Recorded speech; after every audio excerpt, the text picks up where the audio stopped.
besoin de toi, maître. Heureuse est la mère qui t'a porté et allaitée. Heureux plutôt ceux qui écoutent la parole de Dieu et qui l'observent.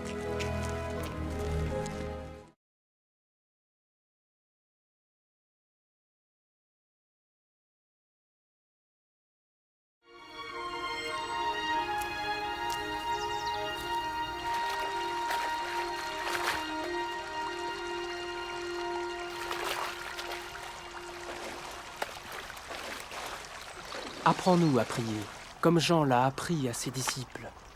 Quand vous priez, dites « Notre Père qui es aux cieux, que ton nom soit sanctifié, que ton règne vienne, que ta volonté soit faite sur la terre comme au ciel. Donne-nous chaque jour notre pain quotidien. Pardonne-nous nos offenses, comme nous pardonnons aussi à ceux qui nous ont offensés. Protège-nous contre la tentation et délivre-nous du mal. »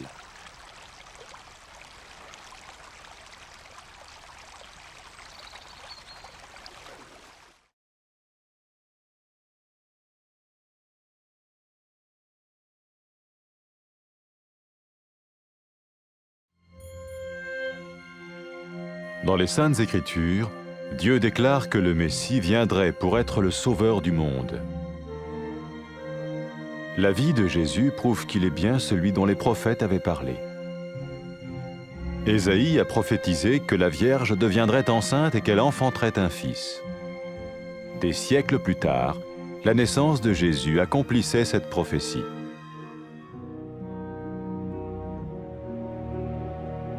Les Saintes Écritures déclaraient que le saint à naître serait appelé le Fils de Dieu.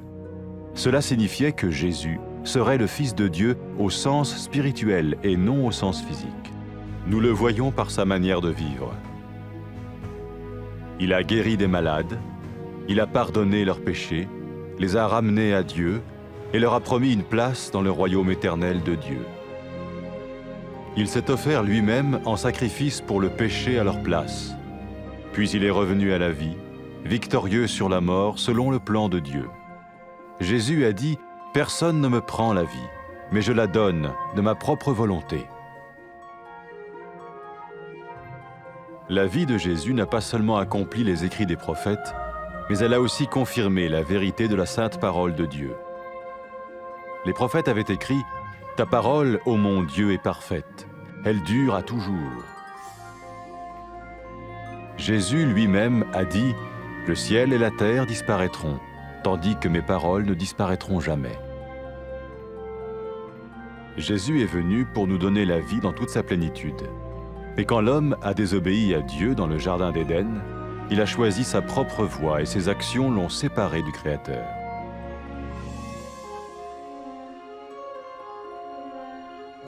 Les Saintes Écritures déclarent que tous ont péché et que le salaire que paye le péché, c'est la mort.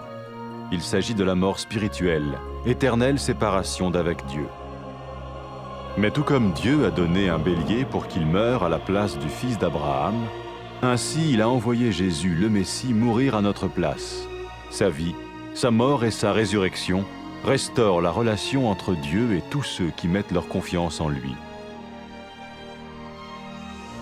Maintenant, non seulement Jésus pardonne les péchés de ceux qui le suivent, mais il les sauve aussi du jugement éternel de Dieu. Ils sont sûrs d'aller au paradis et de vivre avec lui pour toujours. C'est cette vie et cette liberté de la culpabilité et du pouvoir du péché que Jésus offre à chacun aujourd'hui. Cela ne veut pas dire suivre une religion, mais choisir d'avoir foi en Jésus qui dit « Je me tiens à la porte et je frappe. Si quelqu'un entend ma voix et ouvre la porte, j'entrerai chez lui. »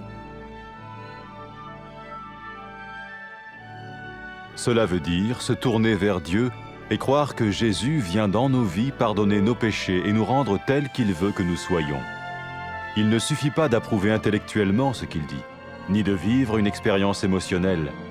Nous le recevons par grâce, au moyen de la foi, par un acte de notre volonté. Lorsque quelqu'un est prêt à suivre Jésus le Messie, il peut lui parler par une simple prière. Peut-être êtes-vous prêt maintenant à ouvrir votre vie à Dieu. Si oui, vous pouvez vous joindre à la prière suivante, silencieusement. dans votre cœur. Seigneur Jésus, j'ai besoin de toi. Merci d'être mort sur la croix pour mes péchés.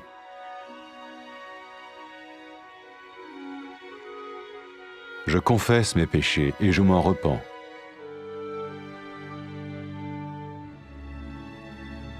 Je t'ouvre la porte de ma vie et je te reçois comme mon Sauveur et Seigneur.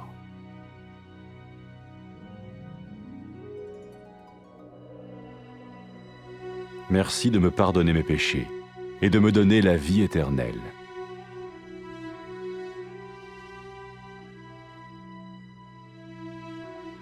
Fais de moi le genre de personne que tu veux que je sois.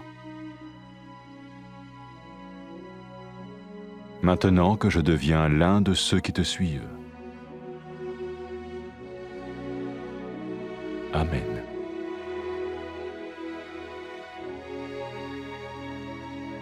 Jésus a dit à propos de ses disciples, « Mes brebis écoutent ma voix, je les connais et elles me suivent. » Pour expérimenter la vie en abondance promise par Jésus, ceux qui le suivent parlent à Dieu chaque jour dans la prière et lisent ou écoutent sa parole.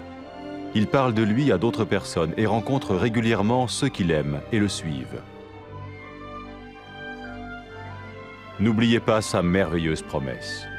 Tout pouvoir m'a été donné dans le ciel et sur la terre. Et sachez-le, je vais être avec vous tous les jours, jusqu'à la fin du monde.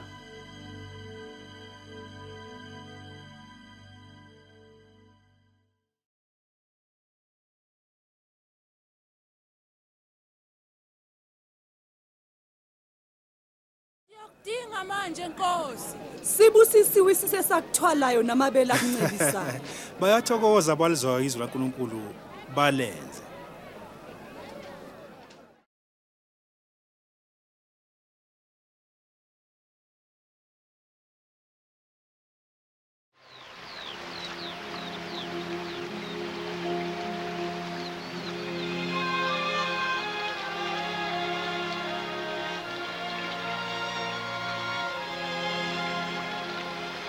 Sifundisa ukukhuleka njengoba uJohane wabafundisa abafundi bakhe. Uma nikhuleka nibukuthi, Baba wethu osezulwini, malingcolise igama lakho.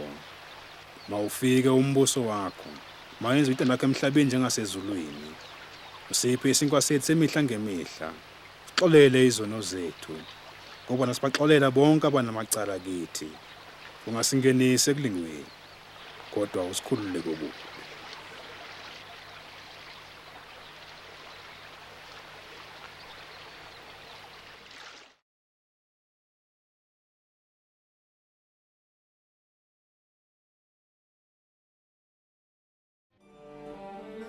Emandulo abaprofeti babhala embhalweni ukuthi uNkulunkulu wayezothumela uMesiya ukuzosindisa izoni zibuyisane noNkulunkulu.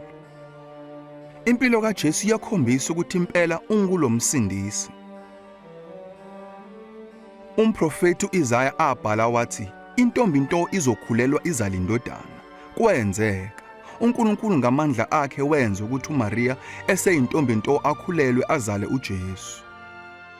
Njengalokhu kulotshiwe embhalweni, isimangaliso sokuzalwa kwakhe kwakuluphawu lukaNkulunkulu ukuthi lo mntwana wayenguMesiya, lowo uNkulunkulu ambiza ngokuthi indodana yami. Uma abantu bebona uJesu babona ubunjalo namandla kaNkulunkulu. Wayephilisa abagulayo, wathethelela izono zabo, wabuye wathembisa nendawo embusweni wakhe ongunaphakade. uJesu wanikela ngempilo yakhe yaba ngumhlatshelo, wathwala isijeziso sabo bonke abantu. Wabuye wavuka futhi waphila, ekhombisa ukuthi amandla akhe makhulu kunawokufa. uJesu uMesiya wathi, nginamandla okudela ukuphila kwami, ngibuye ngikuthathe futhi.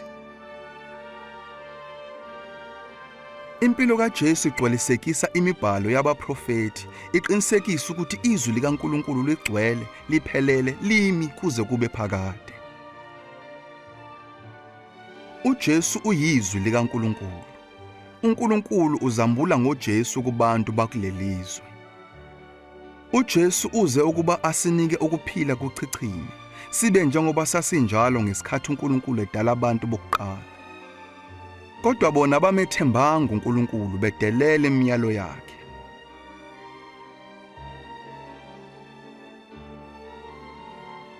Embhalweni kulotshiwe ukuthi bonke abantu bonile nokuthi umphumela wesono ngokufa. Abantu abonile ngeke baphile benobudlelwano obuhle noNkulunkulu. Kodwa njengalokhu uNkulunkulu amhlinzeka ngenqama uAbraham esikhundleni sendodana yakhe, ngokunjalo noNkulunkulu wathumela uJesu ukuze afe esikhundleni sesizukulwane sika-Adamu. Lokho wakwenzela ukuthi labo abakholwayo futhi babeke ithemba labo kuJesu bakwazi ukungena ebukhoneni bukaNkulunkulu. Ngakho-ke, labo abalandela uJesu bazophunyula esijezisweni, bahlale noNkulunkulu kuze kube phakade.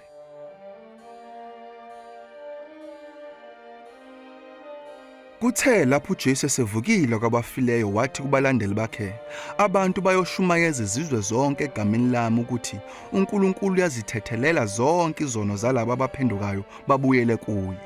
uJesu wabuye wathi uzothumela uMoya oNgcwele ukuze ahlale nabalandeli bakhe abafundisa iqiniso, abuye abaphe amandla okuphila ngokwentando kaNkulunkulu. Lapho owesifazane owonakeleyo ephenduke landela uJesu eba yinkosi yakhe, uJesu wathi kuye, izono zakho sezithethelelwe, ukukholwa kwakho kukusindisile. Njengalo wesifazane owayonakele, noma ngubani angasindiswa ngomusa kaNkulunkulu uma nje ekholwa kuJesu. uJesu uMesiya umema abantu babamlandele. Laba abazinqumela ukuba ngabalandeli bakhe bangaqala ubudlelwane babo naye ngokusho lamazwi ukukhombisa phela ukukholwa kwabo. Nkulunkulu Baba, wena ulungile. Ngiyabonga ukuthi uyangithanda. Ngiyadabuka ukuthi ngiyidelelile imiyalo yakho ngona kuwe. Ngiyabonga ukuthi wasithumelela uJesu ukuzosifela esiphambanweni, nokuthi wavuka kwabafileyo. Ngiyabonga ukuthi wathwala isijeziso ngezono ezenziwa yimina. Ngifuna ukwenza intando yakho futhi ngiyamamukela uJesu abe ngumsindisi nenkosi yami.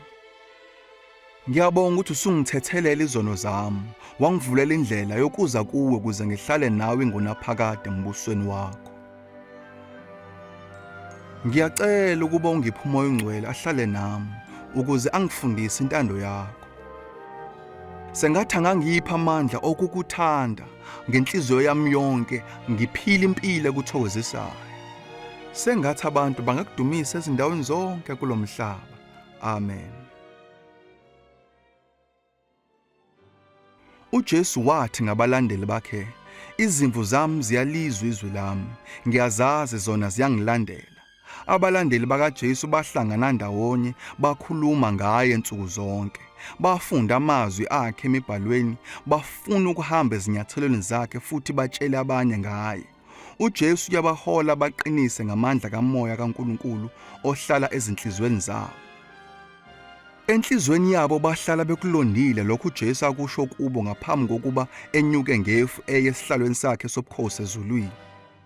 uNkulunkulu unginike onke amagunya ezulwini nasemhlabeni. Qinisekani ngalokhu, mina nginani njalo kuze kube sekupheleni komhlaba.